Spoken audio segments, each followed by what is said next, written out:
Concept king class में आप सभी का स्वागत है। पिछले क्लास में इंडक्टिव इफेक्ट के बारे में पढ़े थे और वो बताए थे आपको कि इंडक्टिव इफेक्ट दो तरह का होता है, प्लस आई इफेक्ट और minus I effect. Plus I effect में इलेक्ट्रॉन डोनर ग्रुप, जैसे जितना भी अल्काइल ग्रुप है सभी इलेक्ट्रॉन डोनर होता है। Methyl, ethyl, propyl, butyl, pentyl, ये सभी प्लस आई इफेक्ट में आते थे, यानी इलेक्ट्रॉन को डोनेट करता था। माइनस आई इफेक्ट में वैसा एलिमेंट या कंपाउंड आता है जो इलेक्ट्रॉन को खींचता है अपने तरफ, यानी इलेक्ट्रॉन को अपनी तरफ खींचता है तो माइनस आई इफेक्ट, अगर इलेक्ट्रॉन को डोनेट करता है तो प्लस आई इफेक्ट होता है। आज उसी चीज को हम आगे कंटिन्यू कर रहे हैं।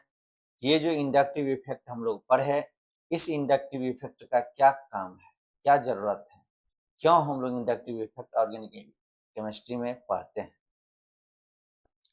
तो आप सभी को पुनः गुड मॉर्निंग, सुबह का ये समय भी है आज। तो application of inductive effect heading दे देंगे। सबसे पहले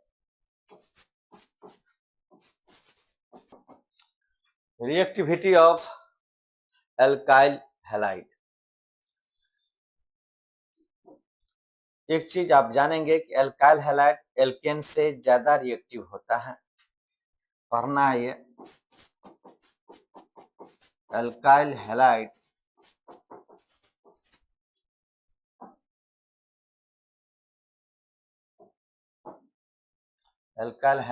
is more reactive than alkane, यानी कि एल्काइल हैलाइड एल्केन से अधिक रिएक्टिव होता है। आप देखिए जैसे ये RX है और ये R मान लेते हैं, तो ये एल्काइल हैलाइड कहलाएगा। ये सब बताए हुए हैं आपको, एल्काइल हैलाइड। ये क्या है? एल्केन। कह रहा है कि एल्काइल हैलाइड ज्यादा रिएक्टिव होता है। रिएक्टिव इसीलिए होता है कि ये पोलर होगा, पोलर, और ये नॉन पोलर हो जाता है, यानी कि इस पर कोई चार्ज न के बराबर आता है। जैसे CH3Cl, यहाँ पर देखिएगा CH3Cl लिखे हैं, यहाँ पर निगेटिव चार्ज है, इस पर पॉजिटिव चार्ज आता है। लेकिन यहाँ हम ये लिखते हैं CH3 और यहाँ H, ये मीथेन है, तो यहाँ पर इंडक्टिव इफेक्ट जो है वो 0 होता है, इसीलिए क्या होगा? नॉन पोलर होता है। तो पोलर में यहाँ पर पोलर जो है यहाँ पर माइनस आई इफेक्ट होगा, यानी कि ये जो इलेक्ट्रोनेगेटिव X है वो इलेक्ट्रॉन को अपने तरफ खींचता है। तो ये पोलर नेचर होने के चलते ज्यादा रिएक्टिव होता है। यहाँ पर देखिए, यहाँ CH3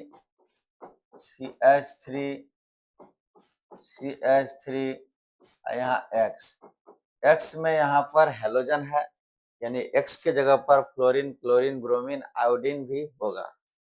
यहाँ पर CH3 यहाँ H, यहाँ पर X, यहाँ CH3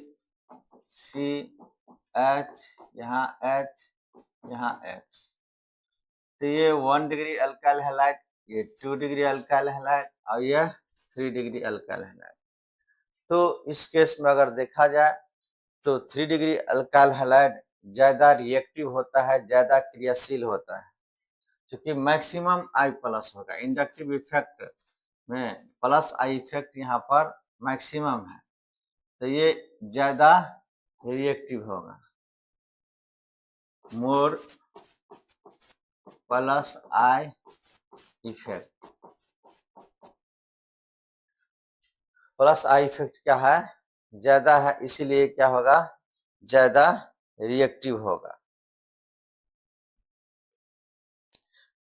मैक्सिमम रिएक्टिव होगा क्योंकि 3 डिग्री में क्या होगा, ये अल्काइल ग्रुप इलेक्ट्रॉन को देगा, ये अल्काइल ग्रुप इलेक्ट्रॉन को देगा, ये अल्काइल ग्रुप इलेक्ट्रॉन को देगा। तो यहाँ पर पॉजिटिव चार्ज जो ये वाला ये माइनस है, यहाँ पर क्या होगा, प्लस डेवलप करेगा। तो 3 डिग्री में यहाँ होगा ज्यादा रिएक्टिविटी, ज्यादा शो करेगा।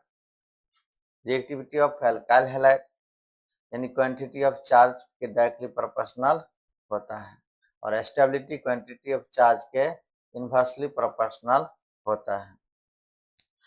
अब हम लोग देखेंगे reactivity of carbonyl compound. Reactivity of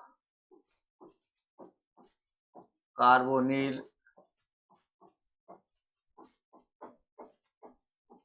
compound.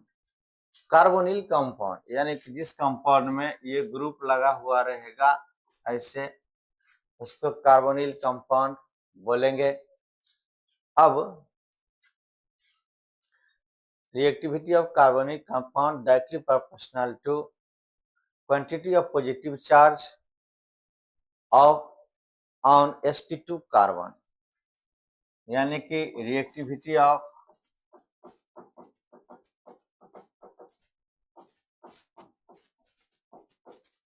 Carbonyl compound directly proportional होता है quantity of positive charge on sp2 carbon, यानी sp2 कार्बन पर कितना पॉजिटिव चार्ज जमा हो रहा है, वही क्या होगा, उसका रिएक्टिविटी का मेन कारण होगा, यानी कि उतना ही ज्यादा वो क्या होगा, रिएक्टिव होगा।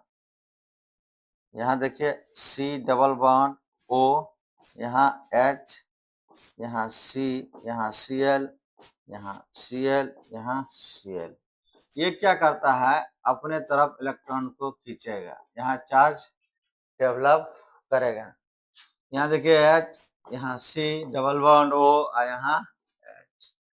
यहाँ पर इंडक्टिव इफेक्ट जो है यहाँ पर 0 होगा, यहाँ पर इंडक्टिव इफेक्ट माइनस होगा।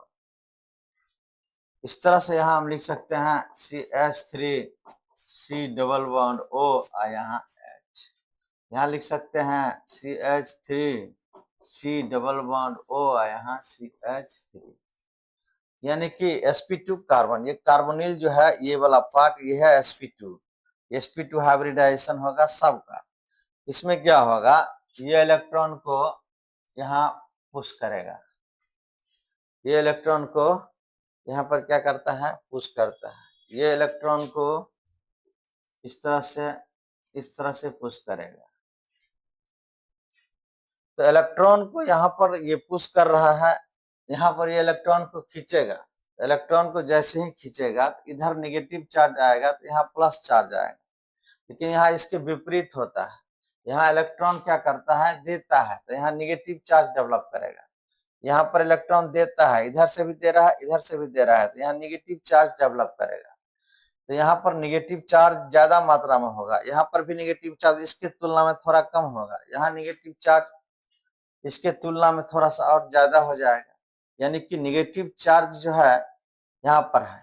तो कहने का क्या मतलब है कि यहाँ पर sp2 जो कार्बन है उस पर पॉजिटिव चार्ज जिसमें जितना ही अधिक होगा वो उतना ही ज्यादा रिएक्टिव होगा। तो सबसे ज्यादा पॉजिटिव चार्ज इसमें होगा, क्यों होगा, क्योंकि यहाँ पर क्लोरीन लगा है। तो क्लोरीन जो है यहाँ पर अपने ऊपर डेल माइनस लाएगा, तो डेल माइनस लाएगा तो इसके चलते यहाँ पर क्या होगा, प्लस आएगा। ये sp2 कार्बन पर और प्लस आने लगेगा, क्योंकि यहाँ प्लस इसके चलते, यहाँ प्लस इसके चलते आएगा। sp2 कार्बन पर अधिक मात्रा में प्लस का चार्ज बढ़ जाएगा, जिस कारण से इसकी रिएक्टिविटी क्या हो जाएगी, बढ़ जाएगी। तो कार्बोनिल कंपाउंड में reactivity quantity of positive charge of sp2 carbon, यानी कि ये जो कार्बन है यहाँ इस कार्बन का हाइब्रिडाइजेशन sp2 होगा आपको हाइब्रिडाइजेशन भी हम पढ़ाए हुए थे ऑर्गेनिक में कि शुरू में कि हाइब्रिडाइजेशन बराबर number of sigma bond plus lone pair होता है। तो इस कार्बन का हाइब्रिडाइजेशन निकालना है, इधर एक सिग्मा, यहाँ पर एक सिग्मा, तो 3 हुआ, और 3 होगा तो क्या होगा sp2। ये चीज बताया हुआ है, उसको आप रिवीजन करके देख लेंगे। प्लेलिस्ट में अलग से बना हुआ है फंडामेंटल ऑफ ऑर्गेनिक केमिस्ट्री, वहां पर। अब हम लोग हेडिंग देते हैं basic nature and acidic nature. Compound जो है बेसिक नेचर और एसिडिक नेचर हम लोग को इसमें देखना पड़ेगा। तो सबसे पहले हम लोग dissociation constant of acid A में लिखेंगे। एसिडिक नेचर में डिसोसिएशन कांस्टेंट ऑफ एसिड, यानी एसिड का डिसोसिएशन कांस्टेंट क्या होता है, इसको बोलते हैं के ए। अब बेस का रहता है तो उसको क्या बोला जाता है, केवी। यहाँ पर देखिएगा ध्यान से, यहाँ कार्बन है, ऑक्सीजन, नाइट्रोजन और फ्लोरीन। कार्बन, नाइट्रोजन, ऑक्सीजन और फ्लोरीन। इस तरह से हम लोग ऐसे जो बढ़ रहे हैं, तो आप देखिएगा पीरियोडिक टेबल में यहाँ पर मेन कंट्रोलिंग फैक्टर जो होगा इलेक्ट्रोनिगेटिविटी होगा, यानी कि इलेक्ट्रोनिगेटिविटी ये मेन होगा इसमें कंट्रोलिंग फैक्टर। और यहाँ पर क्लोरीन है, ब्रोमीन है और आयोडीन है। ऊपर से नीचे आएंगे तो साइज होगा, यानी कि लेफ्ट से राइट जाएंगे तो इलेक्ट्रोनिगेटिविटी मेन फैक्टर होगा, और ऊपर से नीचे अगर आएंगे क्लोरीन, ब्रोमीन, आयोडीन, तो वहां पर साइज होगा। आपको बताए थे कि पीरियोडिक टेबल में यानी ग्रुप में हम लोग ऊपर से नीचे आते हैं तो जनरली साइज जो है सो इंक्रीज करता है, यानी फ्लोरीन, ब्रोमीन, आयोडीन में हम आएंगे तो आयोडीन का साइज सबसे बड़ा होगा। और यहाँ पर हम लोग देख रहे हैं, यहाँ पर कार्बन, नाइट्रोजन, ऑक्सीजन और फ्लोरीन, यानी लेफ्ट से अगर राइट की तरफ जाते हैं तो इलेक्ट्रोनिगेटिविटी मेन फैक्टर होगा। यहाँ पर फ्लोरीन का इलेक्ट्रोनिगेटिविटी वैल्यू 4 है, यहाँ 3.5 है, यहाँ पर 3 है, यहाँ पर 2.5 है। तो इधर से इधर बढ़ रहे हैं तो इलेक्ट्रोनिगेटिविटी का वैल्यू क्या हो रहा है, बढ़ रहा है। तो इस चीज आपको ध्यान रखना है कि अगर ग्रुप में ऊपर से नीचे आते हैं तो साइज मेन फैक्टर हो जाता है। अगर लेफ्ट से राइट अगर जाते हैं पीरियड में तो इलेक्ट्रोनिगेटिविटी मेन फैक्टर यहाँ पर बनेगा। तो यहाँ पर आप देखेंगे एसिडिक नेचर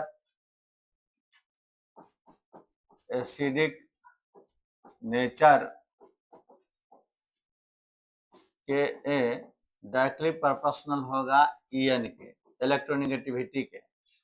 इस चीज को आपको ध्यान रखना है। अब देखिए जैसे सवाल के रूप में अगर मान लीजिए रहेगा CH4 NH3 H2O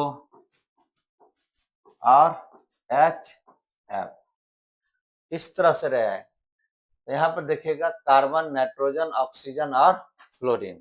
तो यहाँ मेन जो कंट्रोलिंग फैक्टर होगा इलेक्ट्रोनिगेटिविटी। तो यहाँ पर सब में हाइड्रोजन है, यहाँ भी हाइड्रोजन है, यहाँ भी हाइड्रोजन है, यहाँ भी हाइड्रोजन है। तो इलेक्ट्रोनिगेटिविटी हम लोग किसका देखेंगे, तो इलेक्ट्रोनिगेटिविटी हम लोग फ्लोरीन का देखेंगे, ऑक्सीजन का देखेंगे, नाइट्रोजन का देखेंगे, कार्बन का देखेंगे। तो सबसे ज्यादा इलेक्ट्रोनिगेटिव होगा वो सबसे अधिक क्या होगा, एसिडिक। तो ये वाला क्या होगा, मोर एसिडिक होगा, और ये वाला क्या होगा, लेस एसिडिक होगा। ये बहुत इंपॉर्टेंट है। तो इसमें आपको पूछेगा कि CH4 में, NH3 में, H2O में, HF में सबसे ज्यादा एसिडिक कौन है, तो आप क्या बोलेंगे कि HF सबसे ज्यादा एसिडिक होता है। क्यों होगा सबसे ज्यादा एसिडिक? क्योंकि सबसे ज्यादा इलेक्ट्रोनेगेटिव एलिमेंट इसमें लगा हुआ है। अब देखिएगा ध्यान से, जैसे H और F है, तो HF है तो यहाँ पर माइनस आएगा, इस पर क्या आएगा? प्लस। अब क्या होगा, इस इलेक्ट्रॉन को क्या करेगा? वो खींचेगा फ्लोरीन। अब फ्लोरीन इस इलेक्ट्रॉन को अधिक तेजी से खींचेगा, जिस कारण से H क्या होगा? जल्दी रिलीज हो जाएगा, और H आयन को देना ही एसिडिक प्रॉपर्टीज होता है। बहुत सारा कंसेप्ट है, लेकिन यहाँ पर H आयन जो जितना जल्दी दे देगा वही उतना ज्यादा एसिडिक होगा। तो HF क्या करता है? H आयन को जल्दी रिलीज कर देता है, जिस कारण से HF अधिक एसिडिक होता है। जैसे यहाँ पर एसिडिक नेचर, इलेक्ट्रोनेगेटिविटी पर हम लोग देखें। अब साइज पर हम लोग देखते हैं। जैसे ये HF है, ये HCl है, और ये HBr है, और ये HI है। इस तरह से हम लोग इधर से इधर आ रहे हैं, तो साइज क्या हो रहा है? साइज इंक्रीज कर रहा है, इंक्रीज है। इसको ऐसे समझिए, जैसे ऐसे समझिए कि HF है, यहाँ पर HCl है, यहाँ पर HBr है, और यहाँ पर H और यहाँ I है। आप देखिएगा कि HI के बीच में एक जो है बॉन्ड जो है लेंथ हम बढ़ा दिए हैं, है ना? बढ़ा इसीलिए दिए हैं कि ऊपर से नीचे आते हैं तो H तो सब एक समान है। यहाँ बदल क्या रहा है? तो फ्लोरीन, क्लोरीन, ब्रोमीन, आयोडीन, यही बदल रहा है। तो ऊपर से नीचे आते हैं तो साइज इसका क्या होता है? बढ़ता है। और यहाँ पर जो एसिडिक प्रॉपर्टी है, यानी कि डिसोसिएशन कांस्टेंट जो K है, वो डायरेक्टली प्रोपोर्शनल टू साइज के होता है। तो सबसे जो ज्यादा एसिडिक हो जाएगा वो HI हो जाएगा, यानी कि HI मोर एसिडिक होगा। इसके बाद HBr होगा, इसके बाद HCl होगा, इसके बाद HF होगा। ये साइज के आधार पर तो सबसे ज्यादा एसिडिक कौन हो जाएगा? HI, इसके बाद HBr, इसके बाद HCl, इसके बाद HF। तो यहाँ पर इस चीज को आपको बहुत ध्यान रखना है। अब क्वेश्चन के आधार पर हम लोग देखते हैं कि कौन ज्यादा एसिडिक होगा। इलेक्ट्रोनेगेटिविटी में हम लोग पढ़े थे, यहाँ पर ये देखिएगा क्वेश्चन के रूप में हम देख रहे हैं। यहाँ HC ट्रिपल बॉन्ड C और यहाँ H है। इसी तरह से इसी क्वेश्चन को देखना है, जैसे CH, यहाँ H डबल बॉन्ड C,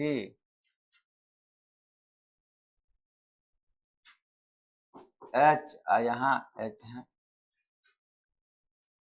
ऐसे हो CH, यहाँ H, यहाँ H, C, यहाँ H। अब ध्यान से, इसमें कौन ज्यादा हो?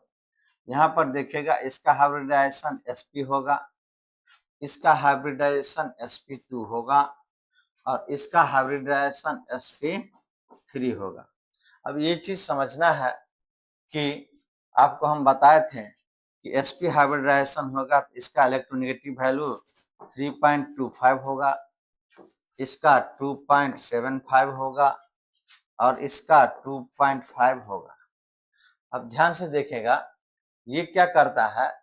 अधिक इलेक्ट्रोनेगेटिव होने के चलते इस हाइड्रोजन के इलेक्ट्रॉन को अपने तरफ खींचेगा और जल्दी क्या करेगा? रिलीज कर देगा, यानी कि इसको जल्दी छोड़ देगा। जो कंपाउंड H आयन जितना जल्दी से देगा वो उतना ही ज्यादा एसिडिक होगा। तो यहाँ पर सबसे ज्यादा एसिडिक अगर होगा तो ये एसिटिलीन जो है ये सबसे ज्यादा एसिडिक होगा। इस चीज का आपको ध्यान रखना है। अगला क्वेश्चन हम लोग देखते हैं। नेक्स्ट क्वेश्चन की तरफ हम लोग मूव कर रहे हैं। इस चीज को भी आप देखेंगे ढंग से।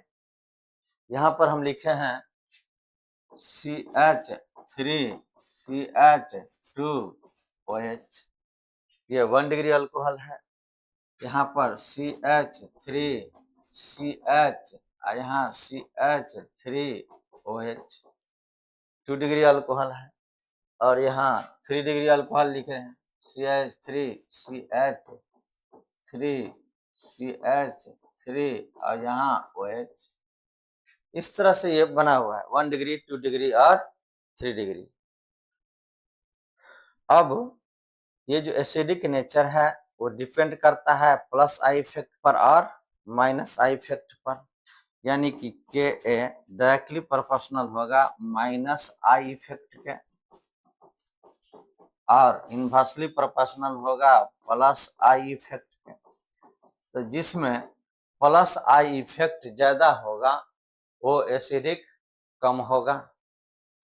यहाँ देखिए इसमें प्लस आई इफेक्ट है, इसमें भी प्लस, इसमें भी प्लस, तो पॉजिटिव चार्ज की डेंसिटी इस जगह पर क्या हो जाएगा, बढ़ जाएगा। अगर ज्यादा देगा तो यहाँ निगेटिव चार्ज तो अपने आप आ जाएगा, और निगेटिव चार्ज आ जाएगा जिस कारण से ये खींच नहीं पाता है, क्योंकि इसको इलेक्ट्रॉन का अभाव नहीं होगा। इलेक्ट्रॉन का अभाव नहीं होगा तो ऑक्सीजन के इलेक्ट्रॉन को नहीं खींच पाएगा, जिस कारण से ये H आयन जल्दी नहीं दे पाएगा। यानी कि इसमें प्लस आई इफेक्ट अगर ज्यादा हो रहा है तो इसका एसिडिक नेचर क्या होगा, कम।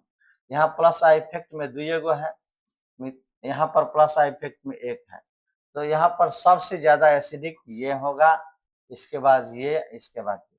यानी कि डिसोसिएशन कांस्टेंट यानी के जो है इनवर्सली प्रोपोर्शनल होता है प्लस आई इफेक्ट के, तो उसमें प्लस आई इफेक्ट ज्यादा हो रहा है जिस कारण से डिसोसिएशन कांस्टेंट कम हो जाएगा, यानी एसिडिक नेचर घट जाएगा। एक चीज और, stability of negative charge directly proportional to minus I effect, ये लिख लीजिए। Stability of negative charge directly proportional होता है minus I effect, minus I effect के, और यहाँ क्या होगा, प्लस आई इफेक्ट।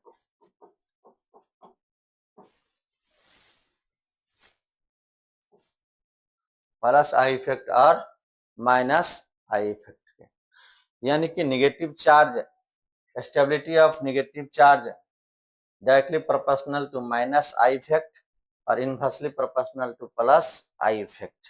ये चीज आपको ध्यान में रखना है। नेचर के बारे में पढ़ेंगे, बेसिक नेचर। यहाँ पर जो है बेसिक नेचर, ये लेविस का जो कंसेप्ट था कि जो लोन पेयर इलेक्ट्रॉन को एक्सेप्ट करेगा वो लेविस का एसिड होगा, और जो लोन पेयर इलेक्ट्रॉन को डोनेट करेगा वो लेविस का बेस होगा। तो basic nature of Lewis base directly proportional to lone pair donating nature, यानी कि बेसिक नेचर डायरेक्टली प्रोपोर्शनल होगा लोन पेयर डोनेटिंग नेचर के, यानी कि लोन पेयर कितना जल्दी वो क्या करता है, दे देता है, वही उसका बेसिक नेचर होता है। यानी कि केबी डायरेक्टली प्रोपोर्शनल होगा प्लस आई इफेक्ट के, प्लस आई इफेक्ट के, और इनवर्सली प्रोपोर्शनल होगा माइनस आई इफेक्ट के, इनवर्सली प्रोपोर्शनल होगा माइनस आई इफेक्ट के। यानी कि प्लस आई इफेक्ट अगर बढ़ता है तो उसका बेसिक जो नेचर है वो बढ़ेगा। जैसे यहाँ पर हम लिखे CH3NH यहाँ लोन पेयर, तो यहाँ क्या होगा, प्लस आई इफेक्ट, यानी ये इलेक्ट्रॉन को और प्रोवाइड करेगा, ऑलरेडी उसके पास लोन पेयर है तो आसानी से क्या करेगा, दे देगा। यहाँ पर HNH यहाँ लोन पेयर है NH2, आई इफेक्ट यहाँ पर क्या होगा, लगभग 0 माना जाता है, NH और यहाँ लोन पेयर है।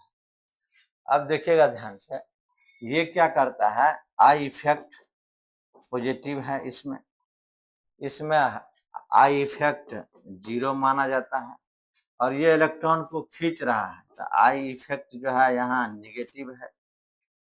तो basic nature directly proportional to plus I effect के, तो ये क्या करेगा, प्लस आई इफेक्ट होने के चलते सबसे ज्यादा बेसिक होगा, इसके बाद आई इफेक्ट यहाँ 0 है, सबसे कम ये होगा। और कॉमनली ऐसे भी आप दिमाग लगा सकते हैं कि ये लोन पेयर इलेक्ट्रॉन को जितना जल्दी दे देगा उतना ही अधिक बेसिक होगा, तो लोन पेयर इलेक्ट्रॉन को आसानी से दे सकता है, क्योंकि यहाँ पर क्या होगा, एल्काइल ग्रुप इसको इलेक्ट्रॉन प्रोवाइड कर रहा है, एल्काइल ग्रुप इलेक्ट्रॉन प्रोवाइड कर रहा है, जिस कारण से ये क्या करेगा, जल्दी लोन पेयर इलेक्ट्रॉन को रिलीज कर देगा, इस कारण से ये ज्यादा बेसिक होगा। और आगे भी हम लोग क्वेश्चन देखते हैं, जैसे यहाँ लिखा हुआ है CH3NH2, यहाँ देखिए लोन पेयर इलेक्ट्रॉन है, फिर यहाँ पर लगा हुआ है CH3CH2NH, इस तरह से। तो ये क्या कर रहा है, यहाँ पर ये इलेक्ट्रॉन को, यहाँ पर मिथाइल ग्रुप लगा हुआ है, यहाँ इथाइल ग्रुप लगा हुआ है, तो यहाँ पर मोर प्लस आई इफेक्ट होगा, यानी प्लस आई इफेक्ट अधिक होगा, और यहाँ पर प्लस आई इफेक्ट क्या होगा, लेस होगा, क्योंकि यहाँ पर क्या होगा, मिथाइल ग्रुप लगा हुआ है, तो ये इलेक्ट्रॉन को जल्दी रिलीज कर देगा, इलेक्ट्रॉन को जल्दी रिलीज करेगा, जिस कारण से ये क्या होगा, मोर बेसिक होगा, मोर बेसिक होगा।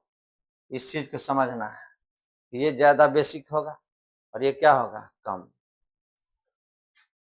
अब एक चीज और ध्यान रखिएगा, बेसिक नेचर जो है, बेसिक नेचर यानी कि जिसको केबी कहते हैं, ये इनवर्सली प्रोपोर्शनल होगा इलेक्ट्रोनेगेटिविटी, इलेक्ट्रोनेगेटिविटी ज्यादा, बेसिक नेचर कम। अब देखिए ध्यान से, यहाँ पर जो है ये H है, यहाँ O है, यहाँ देखिए लोन पेयर इलेक्ट्रॉन है, और यहाँ पर NH3 NH, यहाँ H है, यहाँ लोन पेयर। अब इसमें देखना क्या है कि यहाँ ऑक्सीजन है, यहाँ पर नाइट्रोजन है, हाइड्रोजन तो दोनों में है, तो उसको देखना नहीं। तो जो ज्यादा इलेक्ट्रोनेगेटिव रहेगा, तो ज्यादा इलेक्ट्रोनेगेटिव रहेगा तो बॉन्डेड इलेक्ट्रॉन का अपने तरफ खींच करके रखेगा, तो इलेक्ट्रोनेगेटिविटी अगर ज्यादा होगा तो केबी का ऑर्डर यानी बेसिक नेचर क्या होगा, कम होगा। Kb directly inversely proportional to electronegative, electronegativity इसका कितना है, इसका 3 है, और इसका कितना है 3.5, तो 3.5 यानी कि वो जो होगा वो बेसिक नेचर सबसे ज्यादा कौन होगा, ये क्योंकि इलेक्ट्रोनेगेटिविटी के इनवर्सली प्रोपोर्शनल है, इसका इलेक्ट्रोनेगेटिव वैल्यू 3 है, तो केबी नेचर क्या हो जाएगा, कम हो जाएगा। यानी कि ऐसे भी सोच सकते हैं कि ये इलेक्ट्रोनेगेटिविटी वैल्यू क्या होगा, ज्यादा रखा हुआ है, यानी कि लोन पेयर इलेक्ट्रॉन को खींच करके अपने तरफ रखेगा, क्योंकि अपने वगैरह इलेक्ट्रॉन का अभाव है ना। आज हम लोग एप्लीकेशन ऑफ इंडक्टिव इफेक्ट को देख लिए। नेक्स्ट क्लास में हम लोग मेसोमेरिक इफेक्ट, रेजोनेंस के बारे में पढ़ेंगे। आज का क्लास हम यहीं पर एंड कर रहे हैं। जय हिंद, जय भारत।